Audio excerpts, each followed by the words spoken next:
Hello नमस्कार मंडळी. आजची सकाळ मस्त निवांत चहापासून झाली. माझी सगळी घरातली कामं आवरून झाली होती. हे आणि अद्विक दोघे पण झोपले होते, म्हणून मग बेडरूमचा पसारा आवरायचा होता.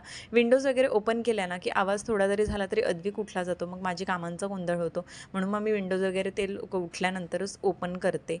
ते लोक लोळत पडलेले तोपर्यंत म्हटलं चला ब्रेकफास्ट करून घेऊया. आज ना मसाला ऑमलेट बनवायचा होता, कारण ऑलरेडी 12 वाजून गेलेले.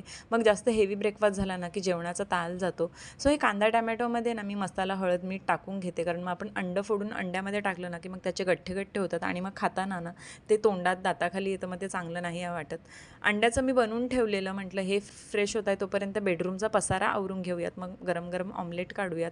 आणि अजून अद्विकची सुद्धा अंघोळ वगैरे बाकी होते. बेडरूमचा पसारा मी आवरत होते आणि अद्विक ना अंघोळीला यायला रेडी नव्हता. जाऊन कोपऱ्यात बसलेला आणि आजकाल ना हा कोपरा त्याचा फेवरेट झाला आहे. म्हणजे काही हातात भेटलं की बेडच्या पाठीमागे तो टाकायला रेडी. त्यानंतर मग मस्त ब्रेकफास्ट केला. अद्विकला अंघोळ वगैरे घातली, रेडी होऊन त्याला आज आम्ही चालवलेलं पोलिओचा डोस द्यायला. पोलिओ होता आणि आई घेऊन जाणार होती, पण बाहेर खूप ऊन होतं. म्हटलं हे बोलले की चला आपण गाडीवर पटकन जाऊन येऊयात. आणि एक 4-5 दिवसापूर्वीच ना अद्विकला ना BCGचं बूस्टर असतं ना ते डोस झाले, 1.5 वर्षाचा डोस.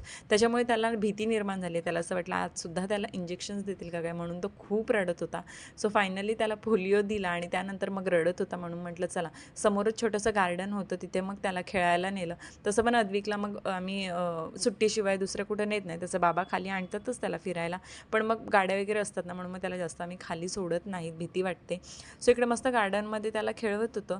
त्यानंतर मग घरी आले आणि आज ना मस्त संडे म्हणून मच्छीचा बेत होता. सो यांनी वाव्याची मच्छी आणलेली, ती बनवली. भात रेडी होता आणि आईबाबांचा शाकाहारी स्वयंपाक झालेला, ते लोक जेवायला बसलेले, आमचंच जेवण बाकी होतं. सो इकडे मस्त मी कोशिंबीर रेडी करत होती आणि इकडे मस्त वावीचा रस्सा होता. आणि जेवढं दिसायला भारी दिसतं ना तेवढीच मस्त टेस्ट आलेली भाजीला. आणि रात्री चिकन भात बनवलेला, तोसुद्धा बाकी होता. त्यानंतर मग कोशिंबीर आणि असा होता आमचा संडेचा बेत. तुम्ही काय खाल्लं संडेला मला नक्की सांगा. बाय.